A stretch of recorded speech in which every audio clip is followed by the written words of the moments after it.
So right now at 6, our theme continues. We're keeping you weather aware, tracking the storms impacting our area, and it has done so throughout the day. This is the live radar that we have. You can see lots of rain moving through tonight. It's important to note that what we're seeing outside is not Helene.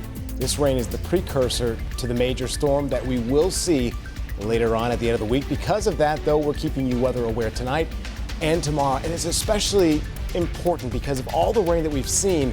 That saturated ground could have some major impacts for us here at home. So, of course, we're keeping you weather aware. Taking a look here at the hurricane track, Helene expected to make landfall in Florida's Big Bend region sometime tonight. That area has already been pummeled with severe rain and strong winds throughout today. Now, the Carolinas, we're just waiting and watching for these impacts. Several school districts are trying to get ahead of things already. Take a look at the screen. This list continues to grow tonight. We've got several school districts canceling classes altogether. Several more are opting to go remote. Remember, you can track and check your school district's plans on our website and inside our mobile app. Thanks for joining us here at 6. I'm Colin Mayfield. We have a live team coverage throughout tonight, stretching across our area on this very busy weather day. But first, we'll bring in Chief Meteorologist Brad Panovich. Brad, you've been watching this throughout the day. We have been inundated with rain, and it's the mountain communities we're really watching too. Yeah, catastrophic flooding occurring there, but even in Charlotte, the totals are impressive. I mean, 3.52 and counting here in Charlotte, still raining. By the way, the record rainfall for this date is 3.89. So we're about to break that record, and I think we will very shortly. It's just a matter of time. And that's just the rainfall today. This doesn't count the rain that's on the way tonight. There is widespread rain out there, flooding going on, record flood crests with all these rivers around Asheville. And again, this isn't hyperbole to say this is going to be an all-time flood event for parts of the mountains and foothills, surpassing Francis, Ivan. The 1940 and the great 1916 flood will be surpassed in many locations. Heavy rain moving through the Piedmont right now. We've got several flood warnings along Riverside Drive, Mountain Island Lake, South Fork Catawba River, areas in eastern part of York, Lancaster, Chester County. New flood warnings for Ash, Watauga, I mean, everywhere. There's actually easier to tell you which areas aren't in flood warnings, and that's mainly to the east where the rain has been lighter. But these areas in the upstate and into western North Carolina seeing heavy rain. And as Colin mentioned, a lot of this isn't even directly associated with Helene yet. This is this predecessor event, flooding rains occurring well ahead of the system, which is still down here, which, by the way, we're losing daylight here, but it gives us a good 3D image of that intensification, rapid intensification. Winds are now 125 miles per hour, and it's getting stronger and has times to get stronger before landfall. Remember, because of the bend here of the coast, it will be over water longer than if it hit here or over there. So that's going to increase the risk of it actually getting stronger.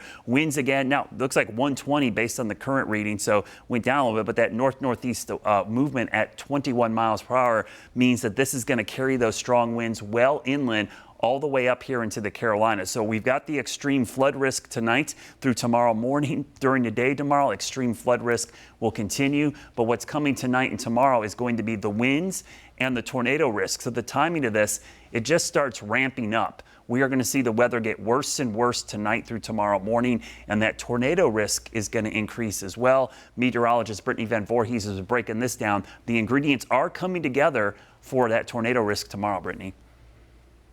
Yes, we will be getting to her in a couple of minutes there, Brad. But as we speak, we're going to continue with the several crews that have boots on the ground across the area. Our team coverage continues. We're going to start, though, at the high country tonight, which is where our thoughts and our focus is. Miles Harris joining us now live from Blowing Rock. Miles, there is so much rain that has come down, and obviously we're watching immense impacts that could happen over the next couple of hours there.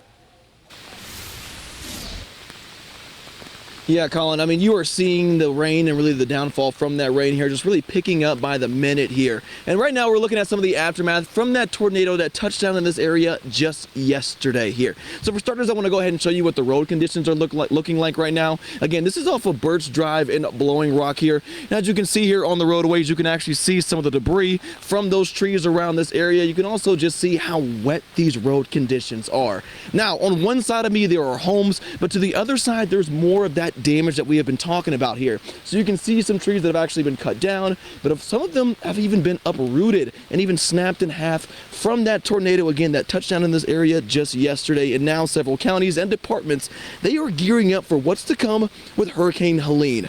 Now it is all hands on deck. It is a mindset for several emergency service departments in Watauga County. Officials, they are bracing to handle more than a foot of water by the time the storms have moved through. Tornado warnings aren't off the question either. An EF1 tornado did touch down in this area, and again, just a lot of concern for areas, including Caldwell County.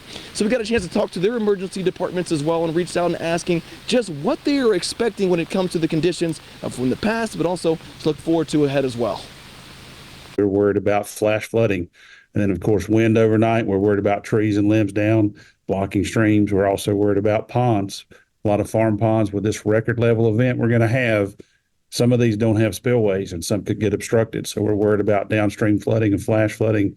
We're also worried about electrical lines being down. We're predicting that Caldwell County will be without power for up to 3 days, maybe 4 days in most of the county. And we want everybody to understand that, to be prepared, have plenty of food on hand that is non-perishable.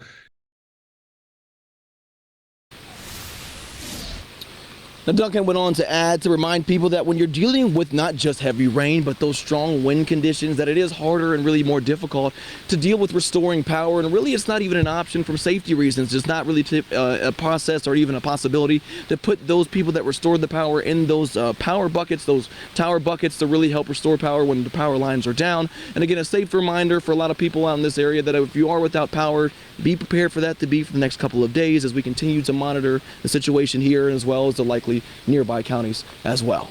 But for now, reporting live here in Blowing Rock, I'm Miles Harris, WCNC Charlotte. Yeah, those crews are going to be busy for sure. Miles, thank you. We're going to turn now to Jesse Pierre, who's in a different part of our viewing area, actually Gaston County now.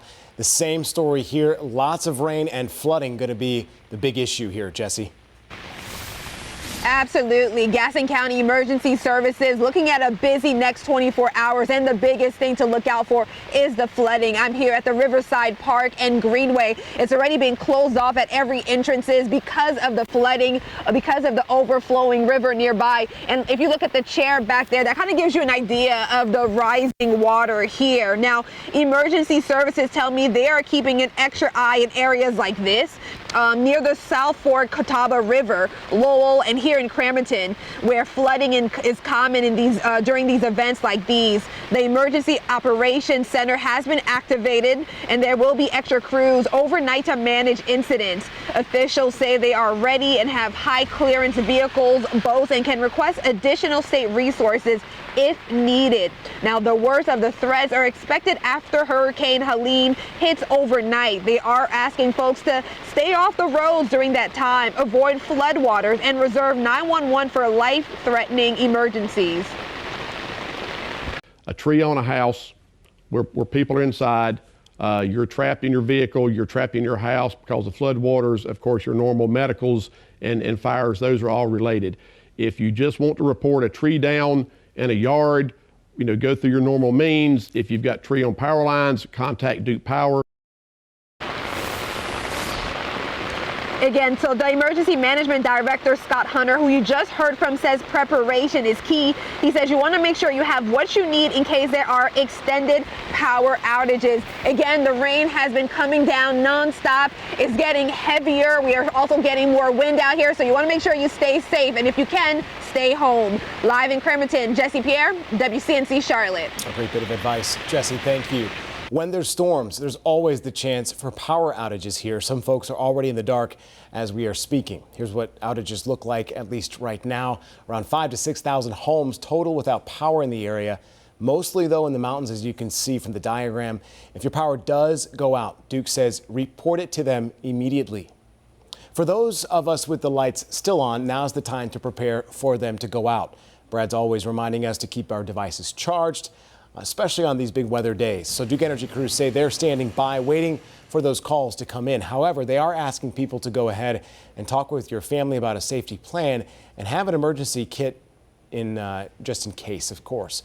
Duke says here's some of the items that would be in that kit. First and foremost, bottled water. They say you need enough for 2 weeks, although Duke doesn't think an outage would last that long.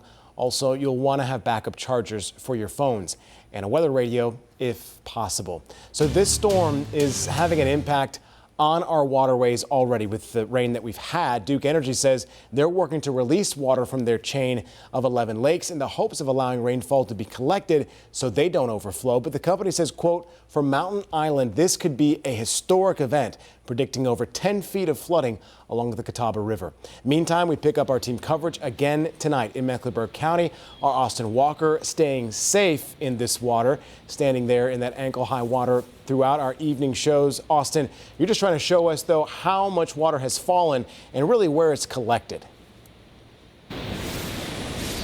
Yeah, that's totally right. I think everybody in our team coverage has said flooding is a very big concern. We're actually at a Little Sugar Creek Greenway that we are continuing to be at, and this is the bridge, completely covered by water rushing ferociously across it. It really shows you how much water is being collected and what a lot of the areas across our viewing area are looking at right now. And for those homes on the Catawba River, they too are really in a crisis at this point. Now, back in 2019, many of those homeowners lost their home in 6 feet of water. Now, Duke Energy says they're expecting at least 10 to 12 feet of water because of the rainfall and because of the hurricane that we're going to be seeing Thursday night into early Friday morning. Now, they say that they are just trying to pack up all over again, hopefully getting to safety. Rain falls on the Catawba River, the drops of water reflecting on the surface, while Eric Janderson and his family got it. Too reflect. Has indicated that it could be something approaching the levels of 2019. The day they had to canoe around their home sank by the Catawba River, the overflow at 6 feet. We got out of here with the clothes on our back and our dogs. 5 years later, this community in the same situation. Duke Energy saying for Mountain Island Lake and the connecting rivers, this could be an historic event, predicting over 10 feet of flooding. And a lot of people are going to be affected. They've rebuilt high up, but this time they are saving something else. My biggest concern is saving the koi in the koi pond. A school of fish swimming against the current. The koi is a symbol of perseverance. Something this family is having to remember once again.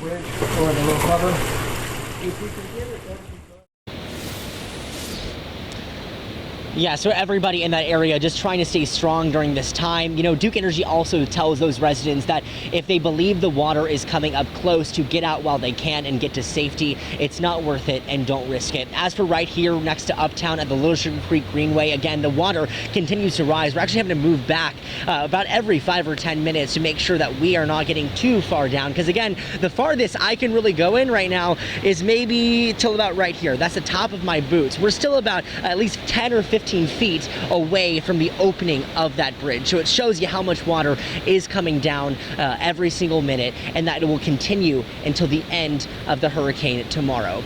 Now, for now, we're live in Charlotte. Austin Walker, WCNC Charlotte. Yeah, it could be a long time, especially for those crews that are going out there to try and help folks. We'll be right back after this.